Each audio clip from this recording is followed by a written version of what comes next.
everyone. Welcome to the Set Point Podcast, the channel that talks about volleyball, leadership, team building, and much more. My name is Cesar, and I'm here with my brother, Peter Bristocchi. How are you, brother? What up, Cesar? Hello, everyone.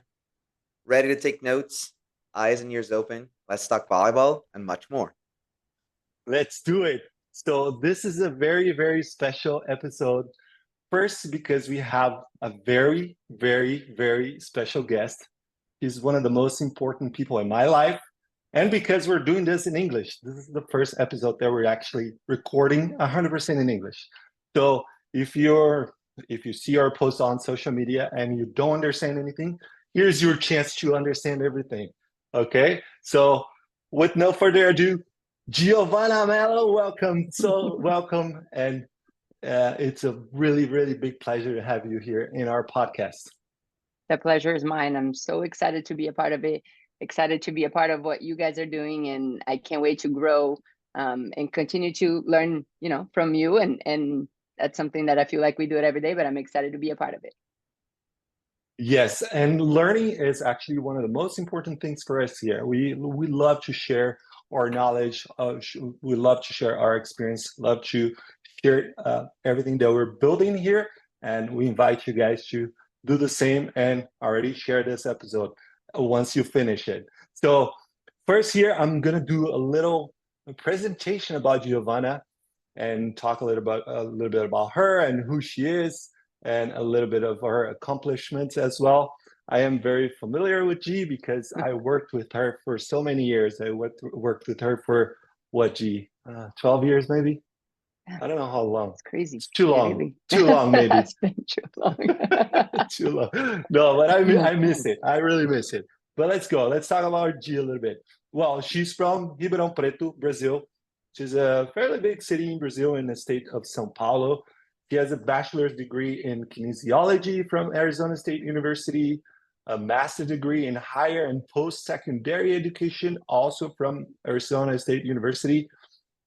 She played volleyball, started in Brazil, in Ribeirão Preto, and then her first experience here as a player in the United States was in Nebraska, our beloved Western Nebraska Community College, and then transferred to Arizona State, where she had her degrees that I just mentioned, and then went into college career, so a college coaching career. So she started also as a grad assistant at ASU, and then became an assistant also at ASU right after her grad school. And then she had the first experience as a head coach in Western Nebraska. So went back to Western Nebraska. So those two schools have a lot of history, a lot of Giovana Melo in their DNA.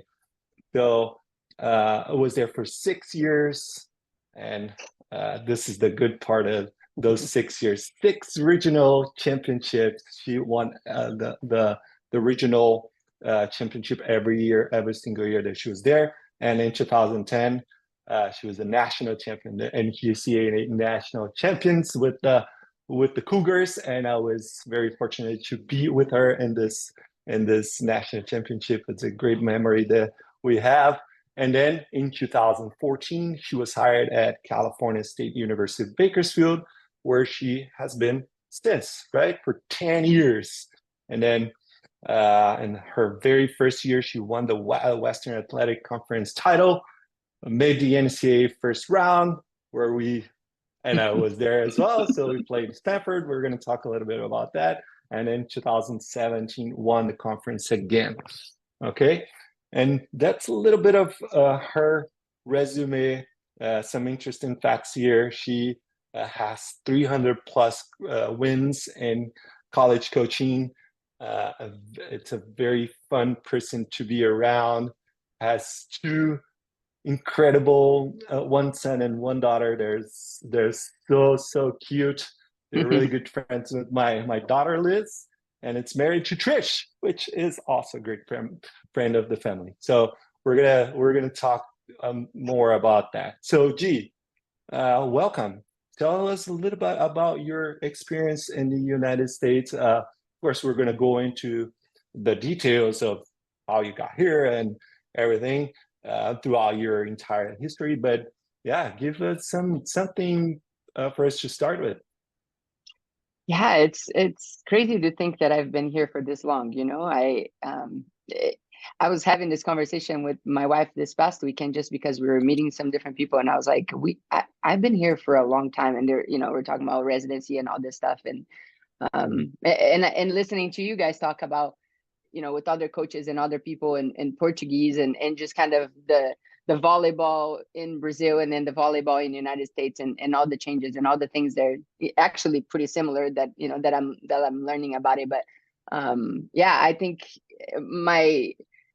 all the steps in my career, from starting as a player, in Brazil, to then coming as a player here and then becoming a coach, were just something that it kind of evolved, and I didn't expect to be here still. I thought I would be back in Brazil and playing professional or doing I don't know what, but here I am, and we can talk more about the parts of it. But yeah, I'm super excited to to talk a little bit about it, but mostly learn from the things that you guys are doing. That's what I'm mostly excited about here. We are here to learn with you.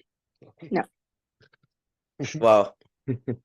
What a great resume, what a great career. Congratulations for that, G. Thank you for being here with us. I think I'm gonna start from the beginning.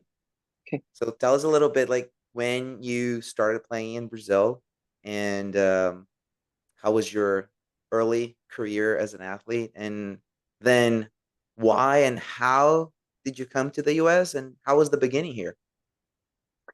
If we start from like really the beginning, is from when I started playing volleyball in the streets, just like a net across the trees and just lifting the net every time. That's the most exciting part that we can talk a little bit later about how that all goes. But it's really where it all started for me, just playing in the street. But then I think my town was very well known in volleyball, and there was like, at the time when I was younger, I actually used to clean the floor of like the professionals. I was one of those shaggers that did all of that. It was really cool to think back of how I fell in love with the sport, just kind of watching, amazing players. And then I started playing in the club that Hikra at the time was like, they had the professional, and I was playing for the younger group of the same professional team. But I played like at the time with like against Carol Gataz. Like I played with Ana Cristina. I played with like players there now, obviously playing a national team and professional. And not to talk about how old I am, but that's kind of how it all started in Brazil for me. I actually, the year right before I came to the United States, I was playing in Campinas. Piracicaba was against a player, but I played in some of these small teams that were there. And then I was two of my friends that had actually, we grew up together, played together, had moved from Ribeirão Preto to United States, and were playing here at the junior college. And they had invited me to come. The very first year they invited me, I was like, no, absolutely not. I don't speak English. I have no idea what United States is about. Like, I'm not doing that. And then they tried again the second year. It was a junior college. So the first year they tried, the second year they tried.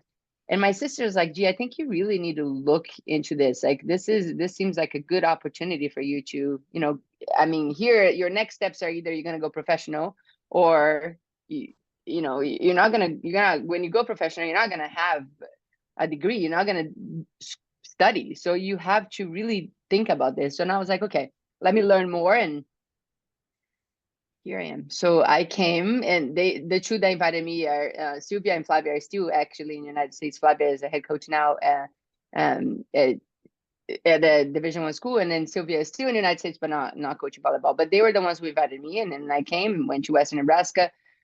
The beginning, as you can imagine, I didn't speak any English, was really tough. I remember my first drive from the actual airport to the town where we were, Scottsbluff, Nebraska, in the middle of nowhere. It was literally like corn. I was like, where am I going? Where am I thinking? Where are they thinking? I thought the same thing when you drove me from Denver to Scottsbluff, Nebraska the first time. I was like, where am I? I know. I know. Great. I love Nebraska. Same. The people were amazing. And I think that's what really, made it a great experience. But Yeah, I'm not joking. I didn't speak any English. They would say, "What's up?" I would look up. Like, that's how much of it. So That's a it great was, one. That's a great one. it was a little. I had an American roommate, and I had a dictionary, so I would like to speak one sentence. It took, I don't know, maybe 2 hours to really understand each other. And at the time, ESL didn't exist. Like some of the ESL classes that now at the time didn't exist. So I went to regular classes. I went to English classes, like reading techniques, English composition one. Like those are my classes that I took, and so it was hard. It was hard not knowing. It was difficult at first. I thought I don't know if I'm gonna make it. Like I struggled obviously to communicate, and it was tough. Pretty, I don't know, 2-3 months of the beginning of it, and and playing was harder. Like I couldn't do anything. I was a setter. I was like, how do I do this? I don't, I just come over here, do this. um but I think with time, like I said, with people there, I started learning. Actually, we had host families in Nebraska, which was a really cool thing that we had there. And they were kind of like our second families, really. Like this, my host family still is a family to me. They still are part of my family. But the mom spoke English and was an English teacher, obviously spoke English. She was an English teacher. And so I would stay with them sometimes, and she would help me. Like I would sit next to her, and I was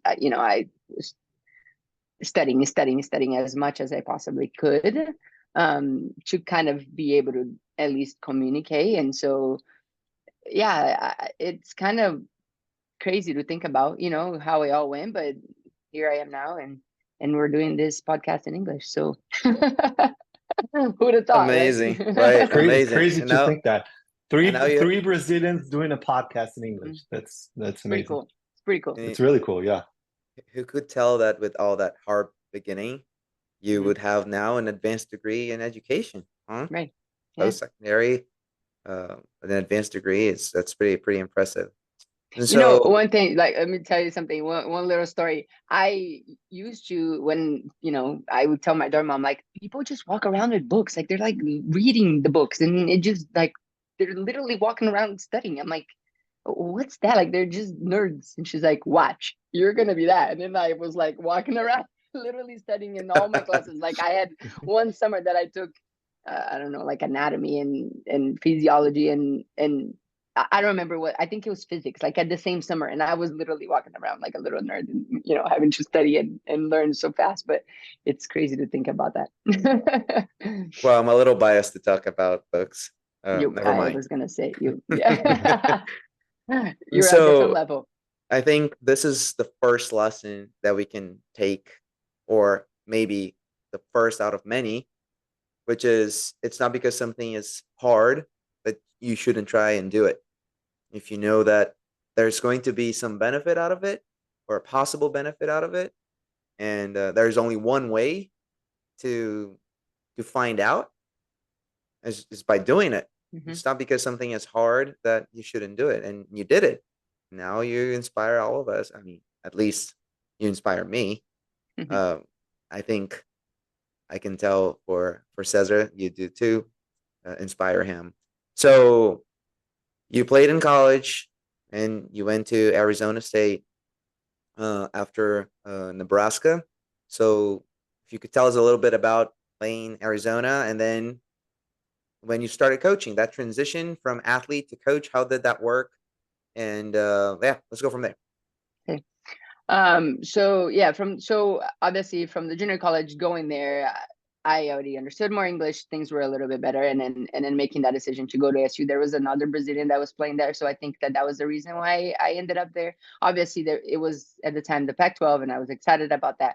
Um, I think the biggest thing, to talk about here is the fact that I felt like I was, and this just to start, like I was surrounded by gold medal square, right? So that's kind of where what I was all about from the beginning of my first starting at the junior college. I didn't know that, but he was fully gold medal square. And then to ASU. where I had Carl in my gym like all the time because my head coach and him were best friends. So my entire, ASU career, I feel like that's what I was just kind of learning a lot of the system and learning, the way that they did things, even though we're maybe a little different than what I was used to in Brazil. That's kind of my experience. And I enjoyed, playing in that level, playing competitively in the Pac-12 was really fun. But I think what really the transition happened for me was when in my senior year, I tore my ACL.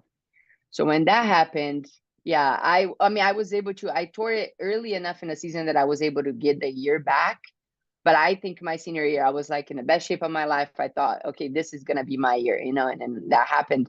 So then when I tore my ACL, I think I started seeing the game from a different eyes. Like I just took a step back and I started, I wanted to help them in the best way that I possibly could by sitting on the bench. So I started kind of almost like speak as a coach. I was kind of just talking with them and coaching and doing things that I thought, here's everything that I've learned. I want to help them in the best way that I possibly can. And that's where I think the mentality of being a coach kind of always started. Because before, like I said, my goal was to come to United States, get a degree, and go back home and play professional. That's what I thought I would do. And then that happened, and then I got a year back. I had one more year played, and then I had an opportunity to become a grad assistant. And when he invited me to be the GA, it worked out perfectly. If I would have not torn my ACL, this is how I believe things are meant to happen. If I wouldn't have happened, the GA wouldn't have graduated. But I tore my ACL. Here's an opportunity. He invited me to stay, and then I became the GA. And then in that transition is when Mike Wall became the assistant. So even more, I was involved with everything GMS. And then within, like obviously being a grad assistant, and now I'm just doing a million things. Like now I'm really truly learning a bunch of different things on the outside of the coaching part that I had no idea existed. And that's kind of where the transition happened there. And we can continue, but I'll let you guys kind of just clarify some references that you just made here. GMS, Gold Medal Squared, which is a company that promotes volleyball here in the United States, and for the ones listening in other parts of the world, in Brazil especially, Gold Medal Squared is a really, really well-recognized institution that promotes volleyball. And its founder, Carl, that you also mentioned, Carl McGowan, was the guy that started this whole thing, and he's a legend here. So yeah, just to reference it. I think one of the things that stuck with me, and you said that when you tore your ACL and you were at the bench, and then you kind of have a different perspective over everything.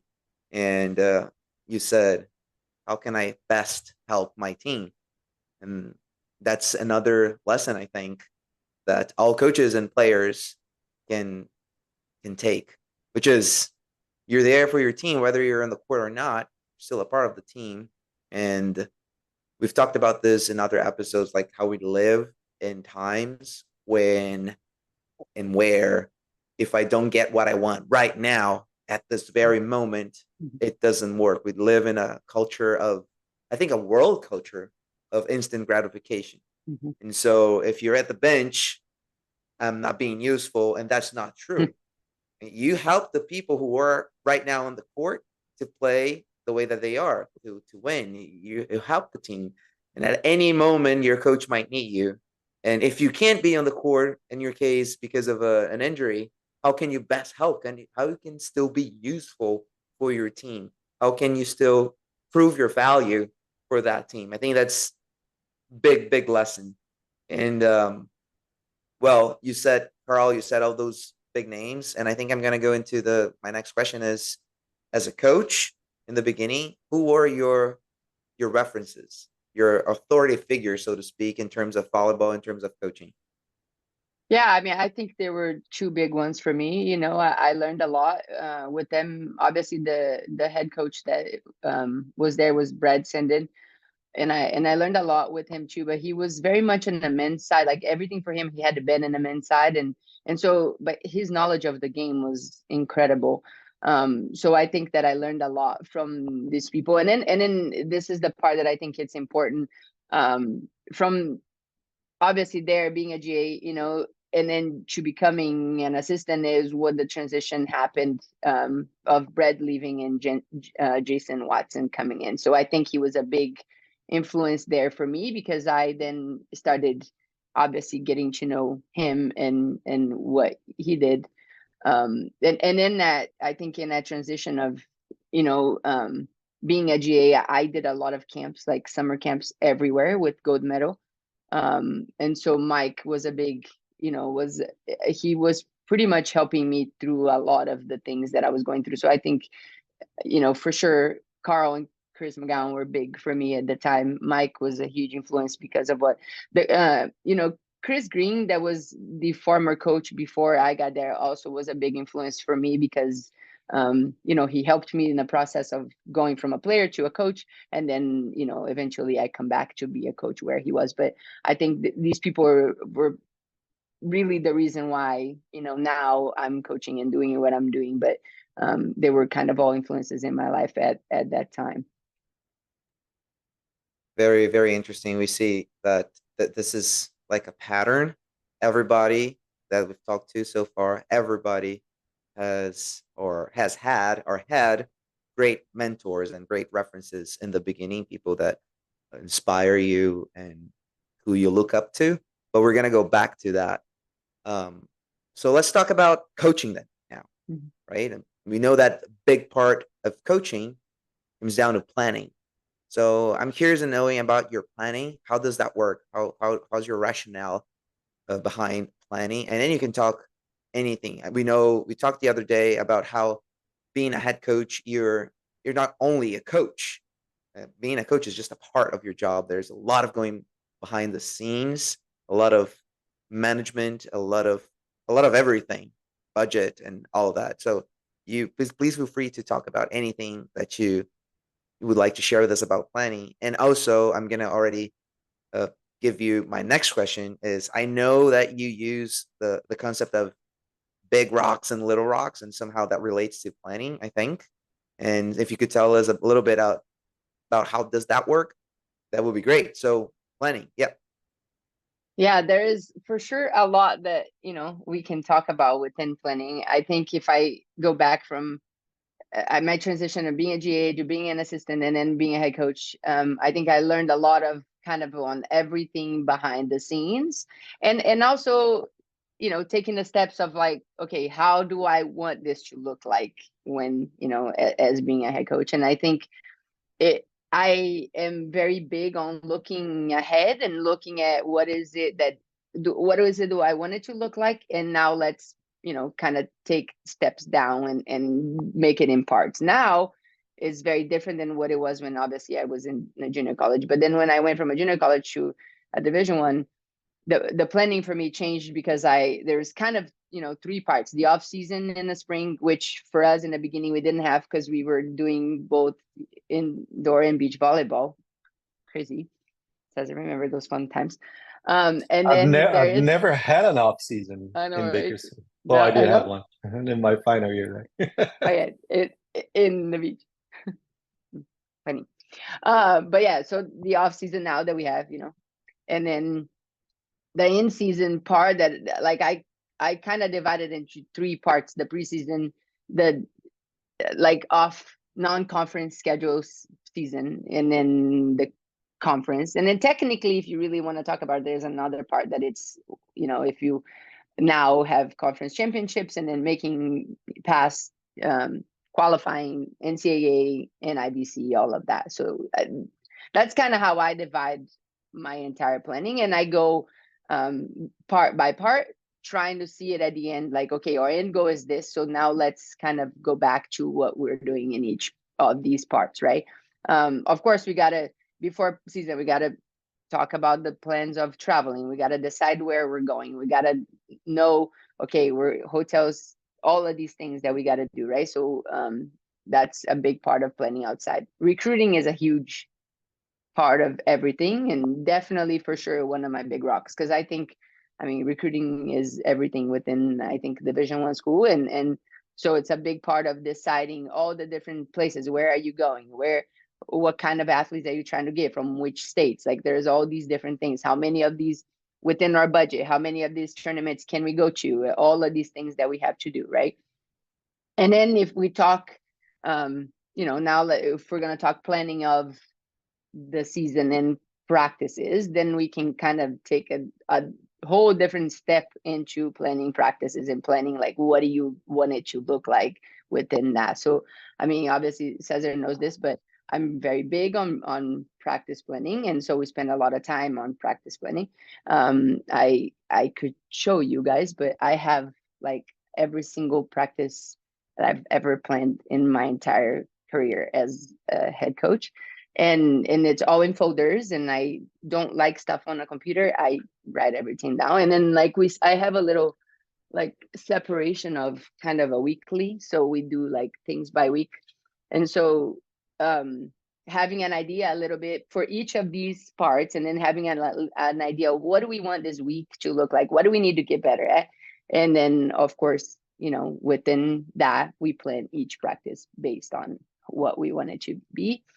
And I think every single part of these seasons and planning, I do a phone call with some coaches. Like, beginning of a season, end of a season, I call people and I say, okay, here are certain things that didn't go well for us. What is your experience with it, right? So I try to learn so we can make changes if things did not go well. I'm very big on, used to be very big on, okay, we got to do this way, got to do this way. And now I'm like, okay, if there are other things that are better, why aren't we doing it, that way? So I actually have changed my mindset a little bit, even within the planning, because there are certain things that doesn't necessarily, I want to plan, but doesn't necessarily go the way you want. So I want to figure it out if it didn't go how we wanted, if it didn't go well, if this plan didn't work, how can we make it better? And especially for the daily things in practice and for how we are doing things, I like to get people different opinions and different experience, even if it is completely different than what I think. Like, okay, why is it that they're doing it, and why aren't we not, considering and talking about that? So I really like that piece of what, kind of what I do, just talking with other people to see what they're doing. And then sometimes, obviously, people that have been really successful with what they have done, and people that maybe, I don't know, are making changes themselves, and why is it that we're doing those things? So, I mean, I think that's kind of in the big, I talked a lot in the big scheme of things, but we can go a little bit more if you guys want to. So just one comment about that, G. One big part of our project here with this podcast is to share knowledge, to learn. We're here talking to people, learning ourselves first. So we're here kind of in a little selfish project of inviting people to learn, and we happen to share this knowledge with the world, which is something that we love to do. And I think that's a big lesson here right now, because you're humble enough to get down and cool when things cool down after the season. You do a self-reflection and you say, hey, I have to reach out to other people to see how I can get better, how I can learn, how I can make my program, my everything that comes with like being a head coach in a big program. Like, okay, what should I do? I'm going to reach out to people and try to figure out one or two details that can make a difference in a long run here, or on a small thing that can make my team even better. So that's a really important message for all the coaches out there, because sometimes we get in this pedestal of like, oh no, I'm good, I know everything, so I don't need to go after information. And even I've worked with you for many, many years. And even in the best years, you pick up the phone right after the season and call people and say, hey, how can I get better in this little detail? And do call with Chris McCown, with Jason, with John Mayer now. And you're always trying to find ways to get better. And and in all aspects, not just volleyball, but everything that comes with running a program. So this is one thing that I admire you so much. Thank you. And one thing that stuck to my mind is, in addition to calling to people and all that Cesar just said, talking to people that think different than you. I always used to say that when you have your coaching staff, if you have everybody in your coaching staff that only, oh yes, head coach, yeah, I agree, that's good. Oh yeah, no, let's do that. Yeah, I think you're right. You don't need an assistant. If everything that you say, everybody agrees with you all the time, why do you need an assistant? Why do you need another brain? You don't.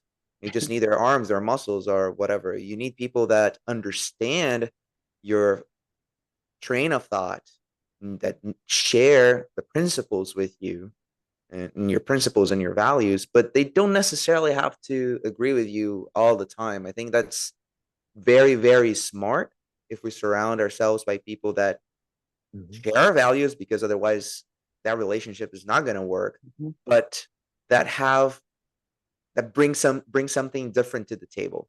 And that's how we grow together, and reaching out to people is just amazing. Thank you for sharing me that. Yeah. So just one little thing about G and I, we have a brother and sister relationship that we built over time. But when we worked together, we had countless fights in a good way, like trying to find solutions for our team in every single way, and we did not agree in everything. So what you said is definitely like true to our relationship as the head coach and me as an assistant coach, that we share the same values, share the same methodology maybe, but we see things differently, and one adds to the other. So that's so important. So just that one is testimony from our lives. you guys worked really well together, as we all could see. And so you were saying, G, that in the beginning you use a lot of Go Metal Squared, and you have this first contact with it when you came to the US, and then you were trained using Go Metal Squared method. And every method brings with it a set of beliefs and values that they think, or they deem to be useful and valuable for a program. So I'm going to use that as an example, but there are beliefs that we as coaches have, not only regarding training, but anything in terms of the culture, the leadership, and all that. But I'm not going to get into leadership. That's Cesar's terrain. But I wanted to ask you if you could give us a little bit of an overall view of what are the beliefs that you had when you started as a coach, and that changed over time based on your experience, or those calls, or the fights with Cesar, or the teams that you had, the experiences, good fights. the wins and losses. So we when we start coaching, especially when we have this background as an athlete, we see the game in a certain way, and the moment you step off the court, you start seeing the game and watching and understanding and having insights that might reinforce some of those beliefs, and on the other hand, it might change it a lot. And then with your experience as a coach, some of those beliefs again may be reinforced and others may change. So would you share with us what are the beliefs that you think mostly changed over time? Definitely skill acquisition. I truly believe from day one of playing and being here that you needed to do certain things exactly the same way, and that repetition over and over again of that skill would give exactly the way that you know the result that you want, for whatever reason. And that, yes, the process was a part of it, and that you needed to just do it over and over, that eventually it would look exactly the same, that every single one of them needed you 100%, put their hands on their knees and wait like that way, lift a little bit and look like robots. I think most of us learned like that, right? Yeah, right. Most of us learned it that way.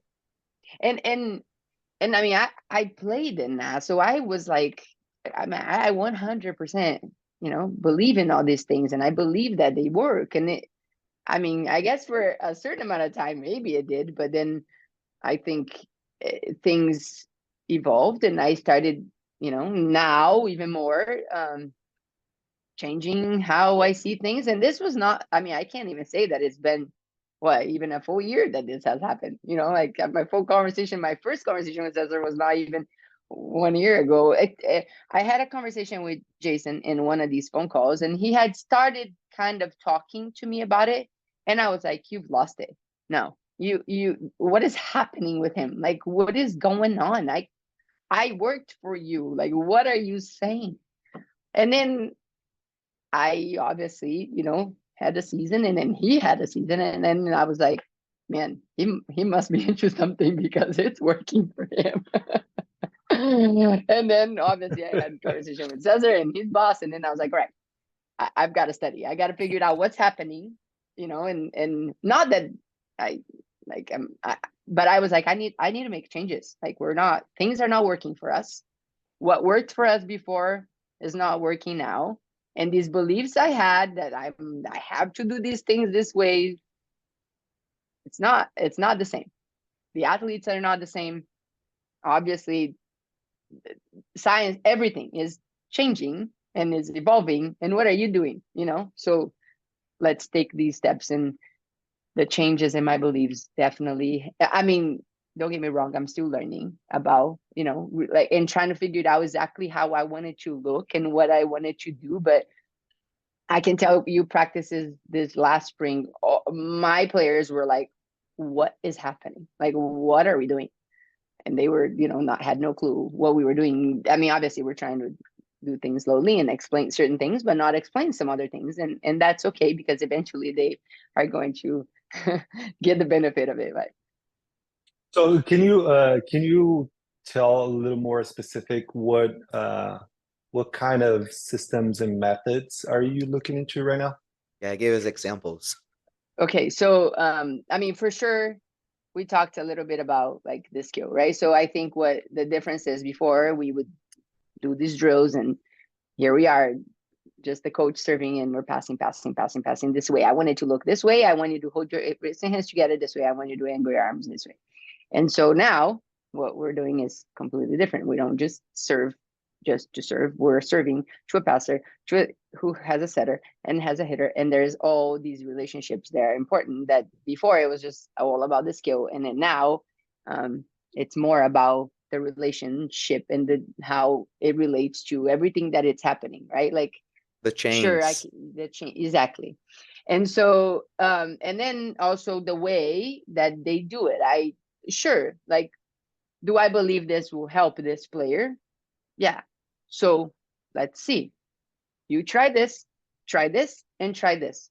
And then we put them in, as I've learned from Cesar and his boss, labs. And we kind of make them do different things, and we say, experience it.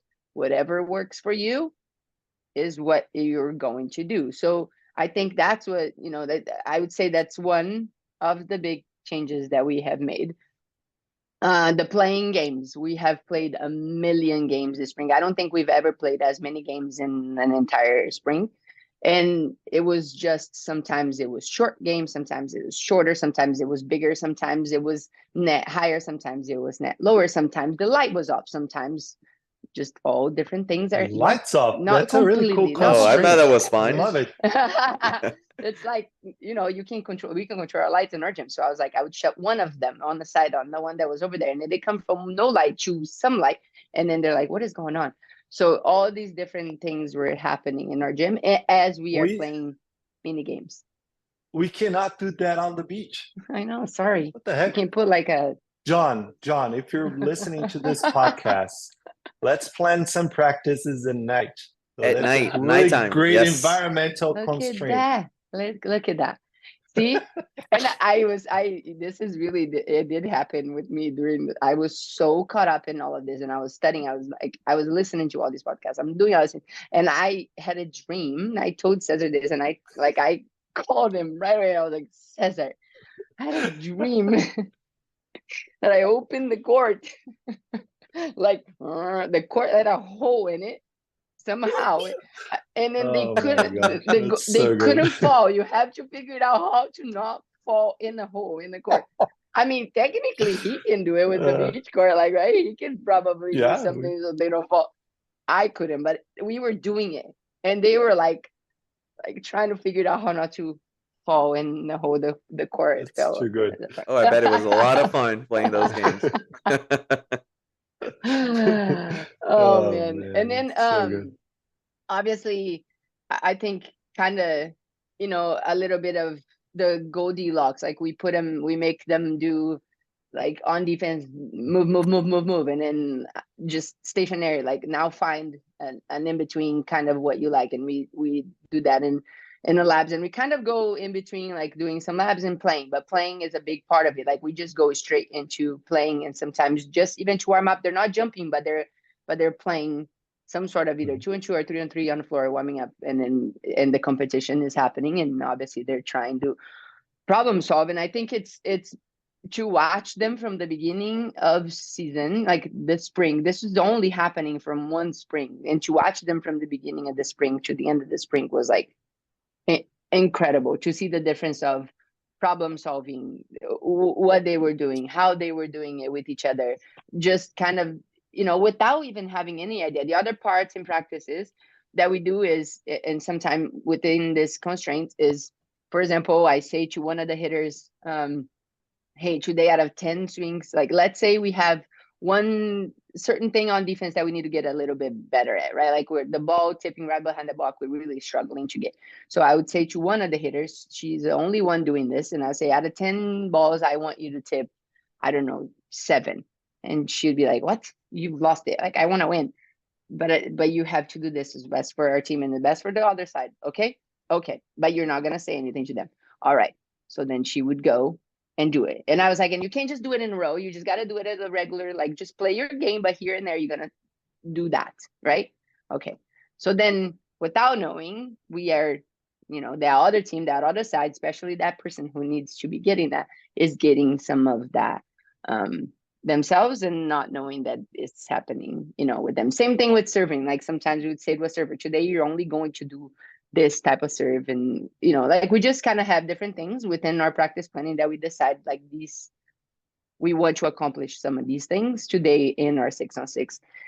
And then the other thing is we stopped talking about the airs.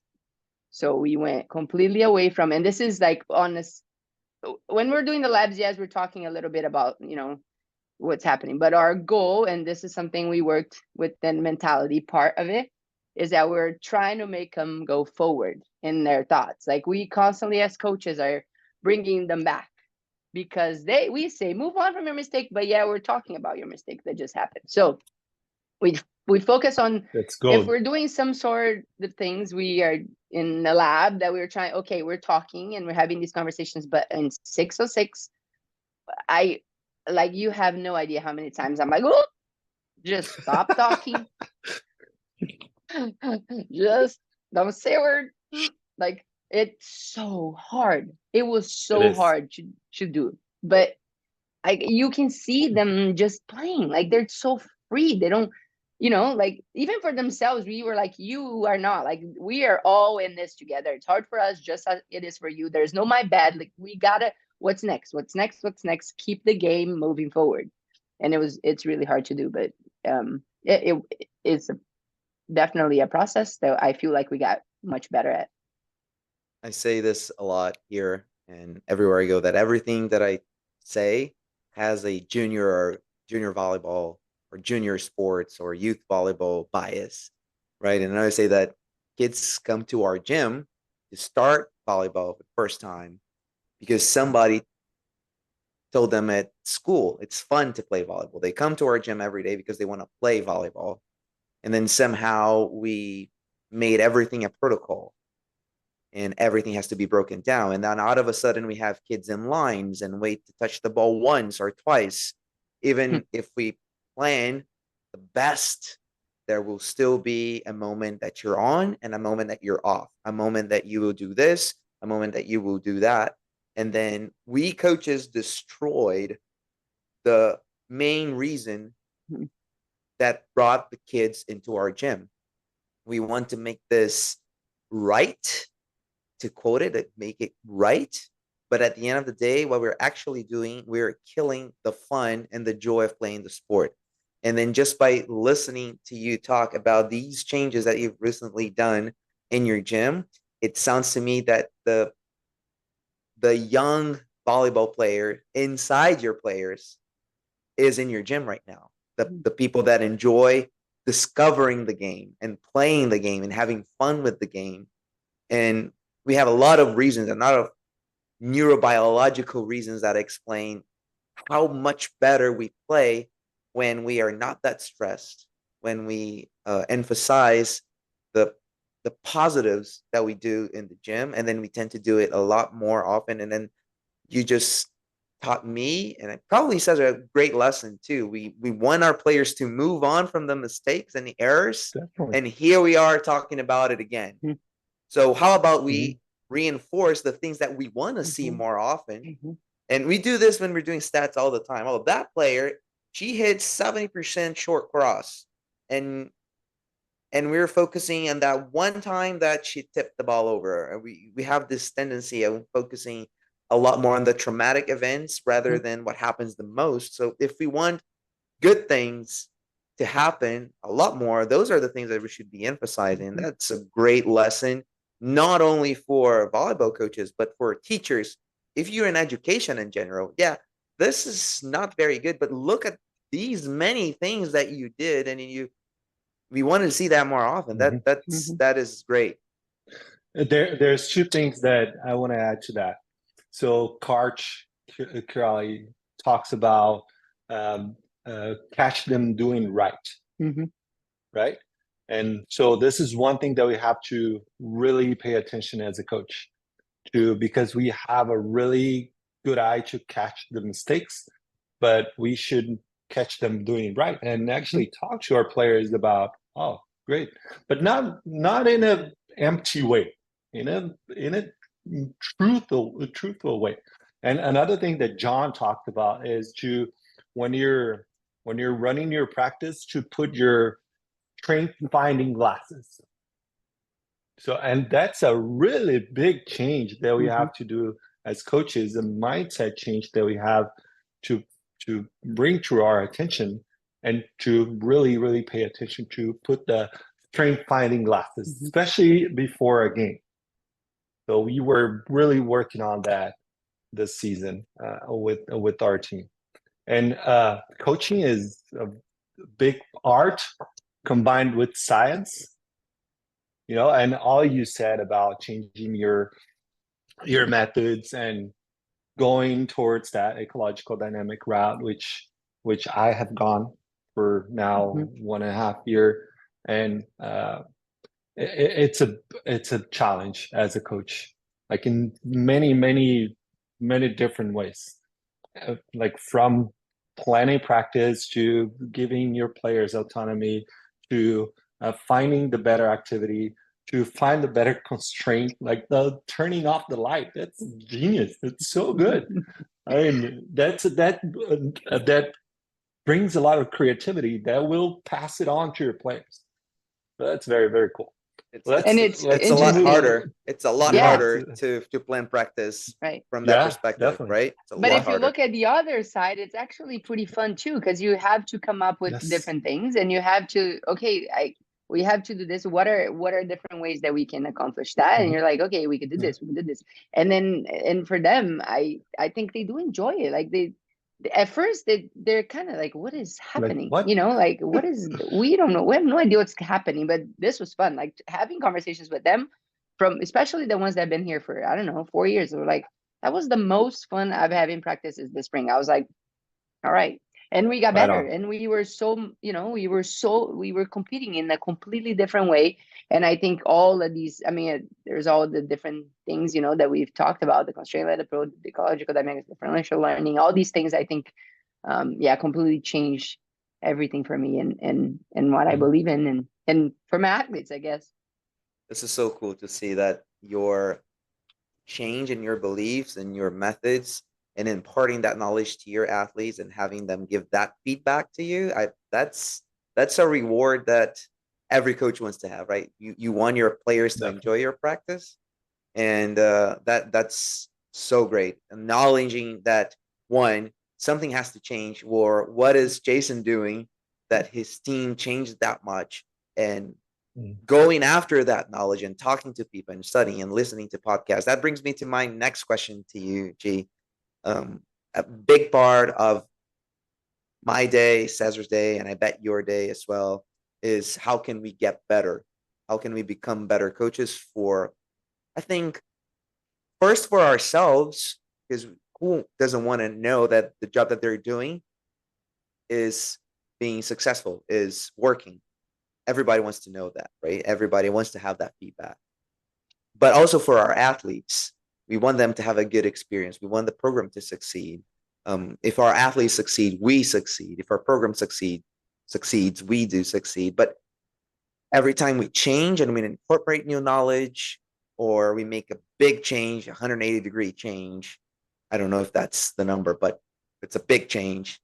We do need to sit down, to invest time in books, in videos, in phone calls, and not only when we need the change, but incorporating that in our routine. So that's my question to you.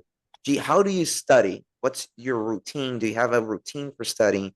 And what are the sources? You shared with us some of them already, but let's talk more about your studying routine. How does that work for you?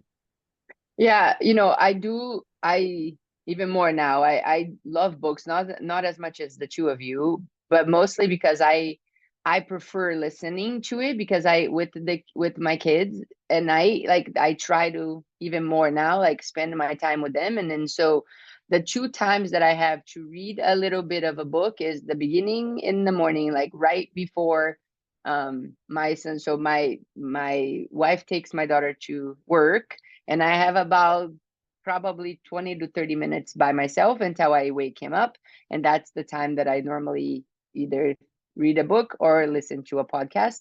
And then at night, after we put him to sleep, it's where I started with her. Actually, I was like, I don't care what kind of book you are going to read. If you can read soap opera, I don't care.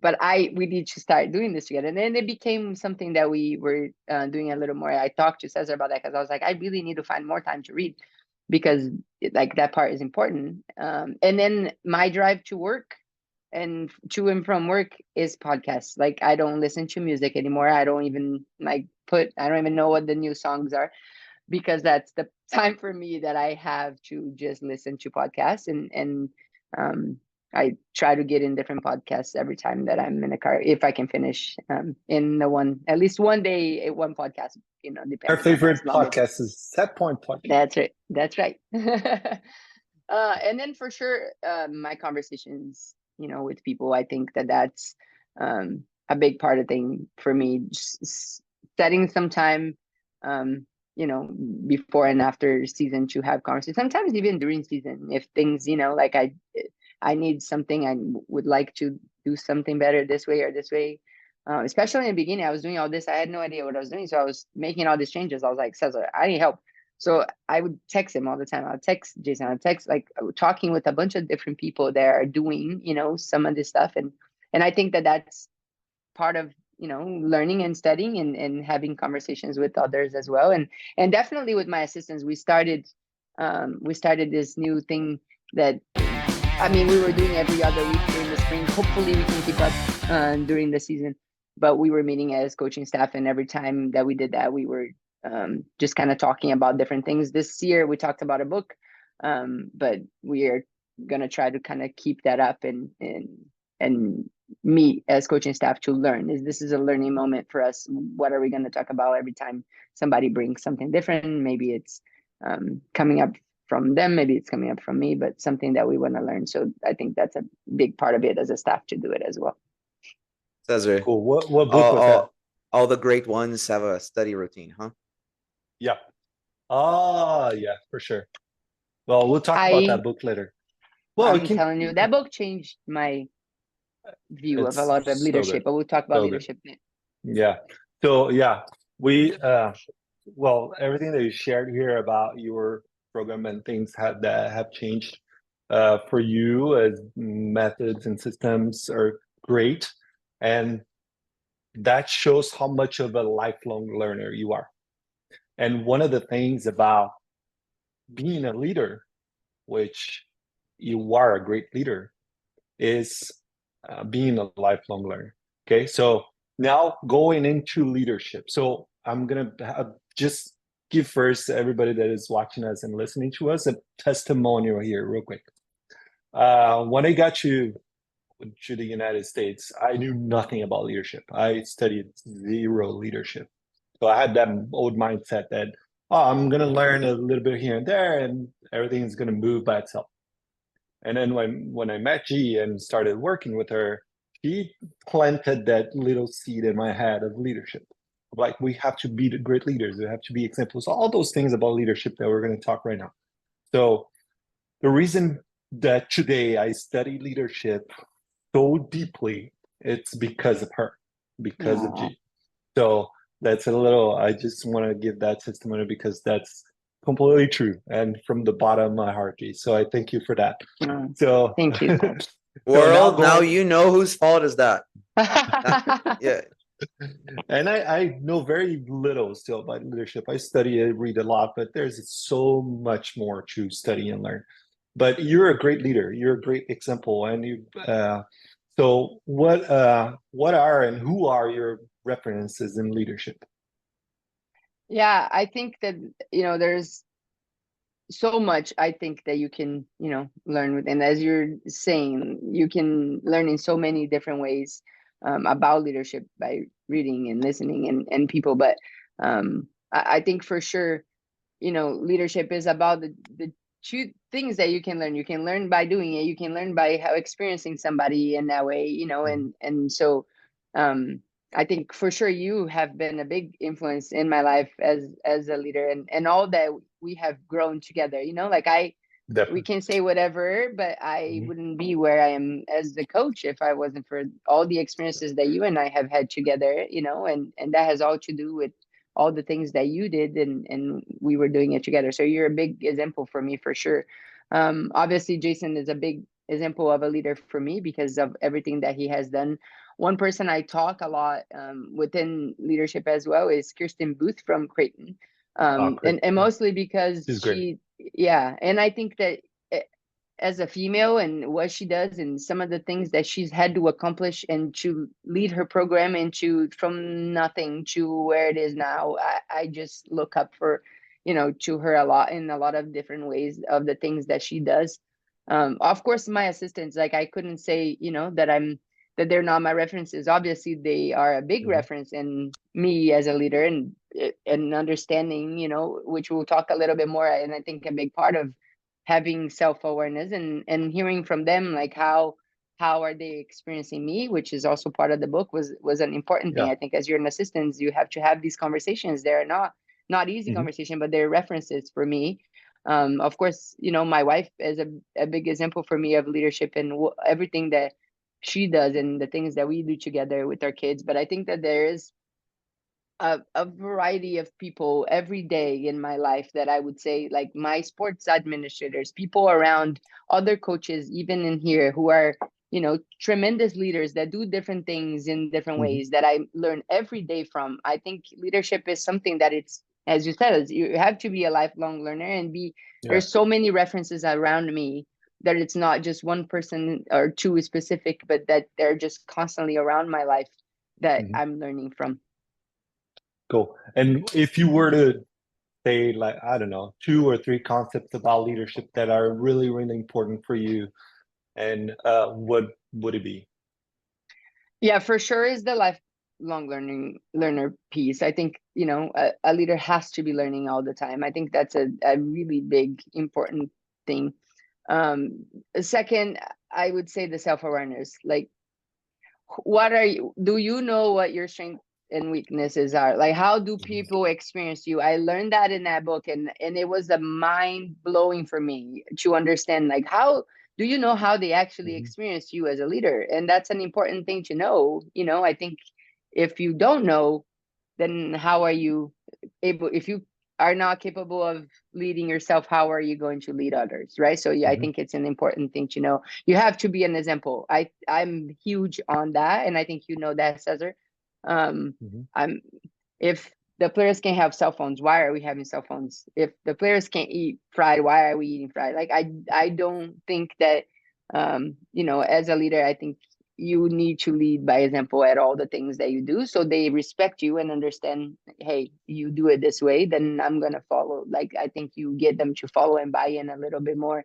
And then definitely relationships. I think that's a huge part of leadership, is, you know, the relationships that you have, and how you can grow as a leader is very important. And I think, you know, we talked a lot about that. You talk about that in leadership a lot, about, you know, people don't care how much you know until they know how much you care. And if you don't care about your athletes, if you don't care about the people around you, it doesn't matter how much you know. It doesn't matter, you know, they are not going to follow. And so I think that those are pretty important points for me that I try, you know, to lead in that way. Yeah, that's gold. That's very, very good. Big concepts, big pillars of leadership that you definitely apply in your program really well. And I'm living proof of that, because I've been with you for so many years. And now talking about the staff, you mentioned your staff. How do you delegate each task for your staff, and how do you divide that? Yeah, you know, that's another thing that I'm still don't have it perfectly the way I like envision, the way I'm like, I feel like now I got it. I'm still kind of, that's another thing I try to learn from other people. How do they do it? But definitely one person who's the recruiting coordinator and is very much hands-on in everything recruiting. Because as I said, that's a big big rock and a big pillar for us. So I think one person has to handle a lot of the logistics of it all, everything within talking with them, getting to know them before, all of the details of the visits, where we are going, who are we watching, all of these things, right? Conversations with other club coaches, conversations with club directors, like all of these things. Not that I'm not a part of it. Of course, I am a big part of it. But I think somebody who's doing the recruiting is a big piece. Then we have one person who does kind of like the scouting, that part of like, she does also gear and the onboarding of the athlete. So after an athlete has committed and everything has happened, then it passes from the recruiting coordinator to this other person who right now in our program is Penny. And so she kind of helps everything. Hi, Penny. And my recruiting coordinator is Felipe. Poor guy, I didn't say another that. fellow Brazilian. Oh, the Brazilian. And then so Penny in our program does all of that, and also gear. She does not love that part of it, but she is in charge of doing all the fun stuff with our gear. Nobody loves that part. Nobody loves that part. I know.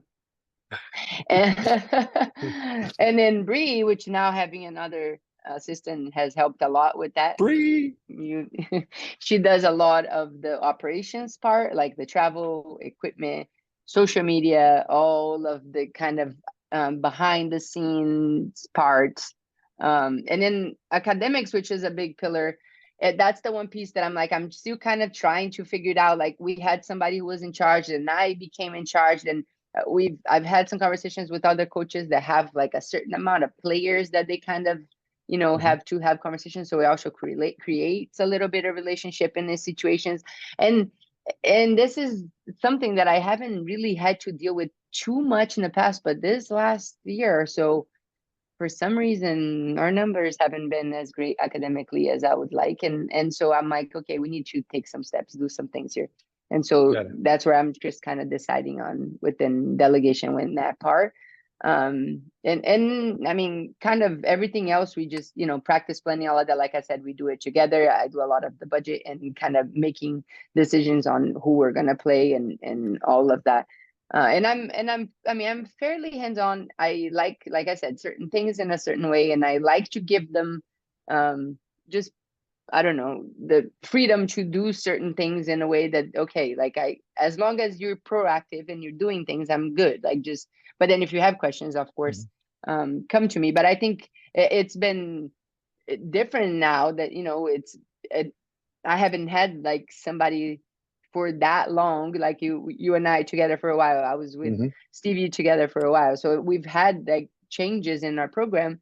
And so I like to give strength to what your strengths are, you know, as an assistant, but it doesn't necessarily sometimes perfectly work, you know, that way. And so I think that's what I'm trying to kind of revamp and figure out what is the best thing to do. And then within the court too, you know, because now the way we're doing things is a little bit different. So because we're not fully hands-on, like, okay, you got to do things this way, then why do we really need, you know, in this position, you watch only this position? It doesn't really, you know, necessarily have to be this way. So we're kind of revamping all of that part. Cool. And I just want to give a shout out here to Felipe, Penny, and Bree. They're great friends. I love them. Bree was my assistant when in the beach program in Bakersfield for 2 years, and I love them all. They're great people, great coaches, great leaders as well. But now we have a more personal side of our podcast that we're gonna get into. Okay. All right, everyone, get ready. It's pepper time. Ready? Ready. Okay, so tell us an important or defining moment in your life that influenced who you are today. I think definitely when I tore my ACL. I think that was a big part of me becoming a coach, seeing the game from a different side, experiencing a lot of struggles in that, you know, experience of never having an injury to actually tearing your ACL and being alone, not having a family, just all of it kind of changed a lot of things for me. And I think definitely now I can look back and say, you know, I am who I am because of it. I don't know. I figured you were gonna say that. I don't know why. Yeah, because when you said that you tore your ACL and you start having different eyes for volleyball, I was like, that's when the coach was born, I guess. So I don't know. I had a feeling. So my next question. I thought she was gonna say when she met Trish. Dang it. You should have said that, G. Trisha, sorry. Dang it, Trisha, hopefully she's not listening. Now you owe her dinner. Yeah. Okay, next question. What are your favorite books? Oh, this one I showed was definitely, you know, a big one now for me. That it's literally right here. What's the name of it again? Leadership Greenhouse. So good. Okay. So good. The no complaining rule. This one we read together a long time ago with Cesar as a team, and I think we learned a lot from that book.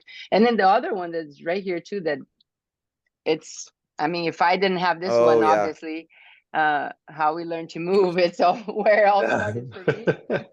Yeah. On all these changes that we're making. Rob Gray, and John Mayer are going to be really happy about that. Awesome. Nice. Very good. So, next question. Who are your mentors? I mean, I think we talked, you know, a lot about a lot of them. Like I said, Jason Watson is a big one for me. Cesar, you've always been a big one for me. Like I said, Kirsten Booth is somebody who became one for me, and I learned a lot from her. You know, Shelly Carlin, it was somebody who we learned here, and she, in different ways, taught me a lot, and I still talk with her often about different things. It's not necessarily, she really is, and I think she just is so great as a mentor for me. I had a privilege to work with Nicole Davis this past fall, and I learned so much from her. I still have some conversations with her about just mental parts of things in the game. She taught me a lot of it in, you know, focusing on things there, right? And then we actually started working with Carl Ferreira here. That was actually a coach at Oregon, but is now here in Bakersfield, and he's starting to be a big mentor for me. Of course, my assistants, as I said, are have to be mentors for me. As I said, I listen to them a lot in a lot of different ways. But yeah, I think I have a lot of people in my life that I call and have conversations with. But those are pretty big ones for me. And you are great mentors for a lot of people too, including me. Thank you. Oh, that's nice. All right, G, if you could change one thing in the world of sport, what would it be? More opportunities for female. I could I could go on, but I think that Outstanding. Please do. I just think that I think it's getting bigger now, but it's definitely not where I believe it needs to be. Like the involvement of female athletes and coaches and administrators. I mean, just think about administrators within, anywhere in sports. Of course, I don't live in Brazil, and I don't live Brazil as you guys do, but I think even in Brazil, United States, anywhere in the country, I think we need to see and have more opportunities for female, and even in young sport, like in everything. If you just compare, like in high school and everything that we do and all the aspects, I just want more opportunities. Awesome. Yeah, we completely sign up on that. Vouch for that. For sure. 100%. Definitely. I mean, I am the first one. You guys are talking female, so let's get more females in this podcast. Maybe. Whoops. Yeah, yeah, for sure. For sure. You're completely right. Will do. Guilty. All right, next question, G. What do you regret the most? This is a hard one for me, but I think it was definitely not coming out sooner. I, for the longest time, cared a lot about what people thought about me. And I hid for a long time my authentic self, and then consequently didn't, I mean, I think things have happened. It's supposed to be the way it was, meet my wife the way I did. But I didn't tell my dad, and my dad passed away, and that's a big regret for me, even though now I know that he knows I'm happy and all of that. But I think that was a big regret. I should have done it sooner. Good. Let's get that coin and flip it over. And now, what are you most proud of? I think of never giving up in all of the things that happened to me, in every aspect of my life. I believe the most difficult, low moments of my life brought me something good eventually at some point. And I think not giving up and still be where I am in every single of these low points is what I'm most proud of. Awesome. That's inspirational. Very inspirational. Okay, so now let's get to something that nobody knows. So nobody knows that Giovana, fill the blank, is deathly afraid of frogs. Ah! Come on. I swear. Really? The only didn't person even that know knows that. that is my wife. Like, I am afraid of them. Like, they have been, when we used to be in the old house, there was one in our pool, and I lost it. I was like, if you don't get that out of there, it's like a snake for me. And I don't know why. They're just like disgusting creatures. They're gross. Very. Well, now the world knows too. Everybody knows, yeah. All right. So still filling the blank. Family is? My daily inspiration. Very, very good. And the same line, sport is? What we do and not who we are. Oh, that's so powerful. This is the best one so far. It's very, very powerful. Okay, let's take a second here to digest that. It was really good, really powerful. All right, G, recommend 2 people to be our guests here on Set Point Podcast. to come on and have a chat with us. Well, my question is, do you want the podcast to be in English or Portuguese? Because that's important, doesn't matter. Well, we were talking so you're gonna have to give us 4. So 4. 4.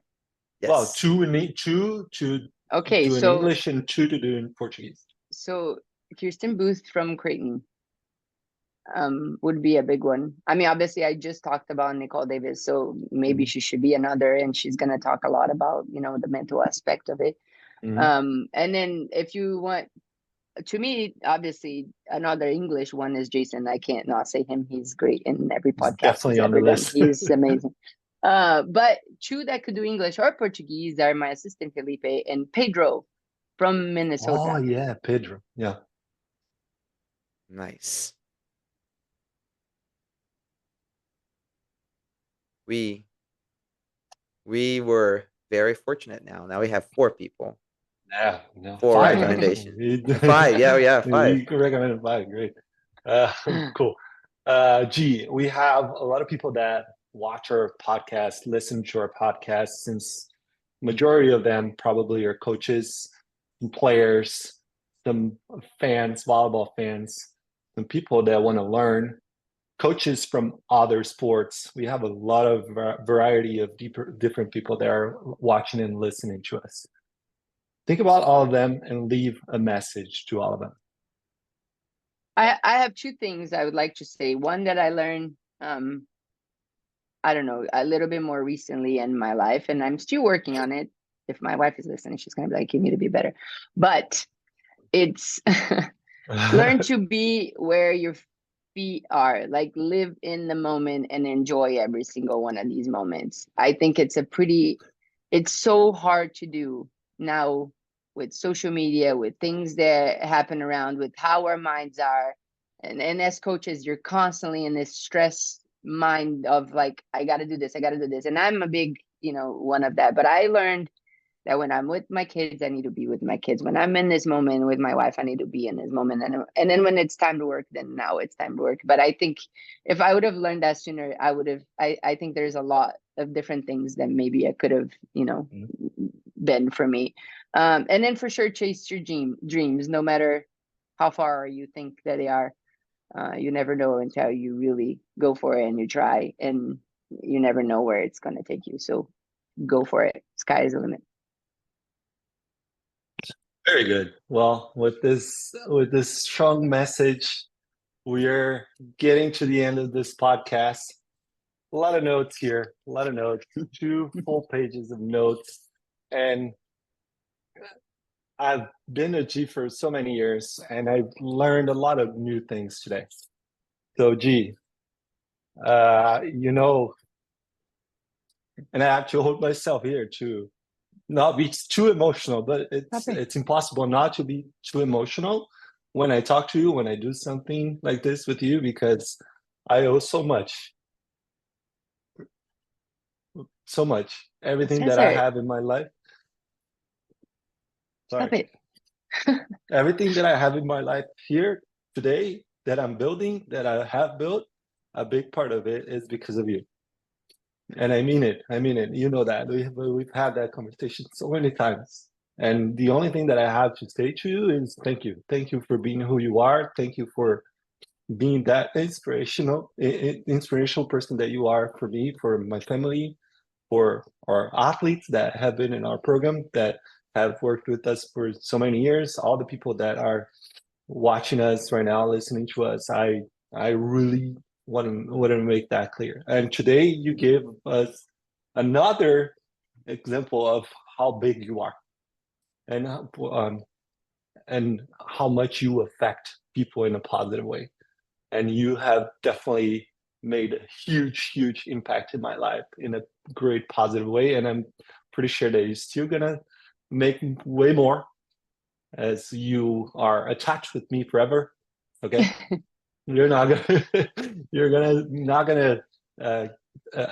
gonna be in your life forever. Okay, so I thank you for everything for today, of course, for giving us this opportunity to learn, to share some great knowledge, for being vulnerable in some moments, and for everything that you've done for me. Thank you. it's gonna be hard to follow him now. It's like, Sorry. oh boy, what can I say now? Well, first of all, I'm sorry that he's attached to you forever. I'm sorry for you. Uh, well, just witnessing this relationship that you two have is, to me, the biggest lesson of this podcast. Like how much or for how long you two have been in contact, learning and teaching each other, the people that are around you, and that makes opportunities happen. You guys create opportunities because one of the authenticity that you two have and how authentic you two are, first to yourselves and to each other, and seeing that in a world that is highly competitive where everybody just unfortunately just wants to be the best that they can be at whatever cost, and seeing that there is still, honesty and vulnerability and a truthful desire, a truthful wish to see the ones that are next to you to get there, to be better, to accomplish things. That's, I think, for me, the greatest lesson that I learned today. It is possible to achieve great things and to be a great leader and a great boss without being a Richard. without being I'm sorry, I'm gonna say without being a jackass. It is possible to care about people and to do stuff for them and to help them get there, and yet all those side effects somehow are going to get back to you. So, gee, thank you for coming on here today and sharing with us a little bit about your story, and know that you impact so many people. I don't think you have an idea, not only because of your program, but because of the way you express yourself out there. And you're helping not only volleyball players and volleyball coaches to become their best selves, but people outside sport too. Learning how to become yourself and accepting yourself and having the courage to show the world, this is me. I think first for yourself, and then being an advocate of that cause for the world is something that we need to see more of. So I just wish you more and more success, happiness, a lot of laughter with your kids and your family, a lot of tickling, a lot of titles, and a lot of lives changed in your future because of you. So thank you for coming on here. And then I think I can say for both of us that you are already invited to come back, right? You better. I would love to. I don't have, any words to kind of describe how thankful I am for I just what you two are doing and what you're creating for other coaches. I think obviously, nobody has done anything like that within in Brazil, teaching others, and Cesar always from the beginning had this mindset of like he wanted to help people and he wanted to help others be better no matter what. Sometimes like to a point that I was even like, okay, Cesar, like we don't need to share this much. But then now I am at a point where I realize that like exactly what you were saying, like it's not he's just the most kind person that really just wants others to succeed. And if it's to the point of him succeeding and making him better, that's what he wants. And I think that it's such an inspiration what he has started with you, Peter. And I for so many years try to bring you on my side too because of your knowledge and how smart you are and what you do and what you guys are creating. I just think it's gonna take off, and I'm just very, very happy to be a small part of it. And I mean, Cesar know this, he says this about me, but he has no idea how much influence he has had in my life. For I wouldn't be where I am today without him. Not even one moment. He's pushed me every single step of the way, next to me, not next to me, would take time out of his own beach season while I'm in the middle of this crazy spring season. Says I need help. He's like the first person there in phone calls. Says that you're an incredible person, and I just wish what you're doing and what you guys are taking here absolutely the best, and I couldn't be more thankful to be a part of it. Yeah, and you're not a small part of it, you're a big part of it. So this episode is in our history forever. So, and I am really, really glad that you were the first woman here to be on the Set Point podcast and be the first one to record in English with us, and that it's a big, big step for us in this project. So with that, thank you guys so much for following this episode until this point. I am struggling here to finish with all the emotions flowing here in me. But if you like this episode, just click the like button, share with all your friends, follow our channel on YouTube, follow on Spotify, on Apple Podcasts. And this is made with a lot of passion, a lot of heart. Thank you so much for you guys for following along. Everybody, thank you for following us. And now subscribe, like he said, like, share this episode, and most importantly, come back to check the next one. Bye. All right. Bye, guys. Thank you so much.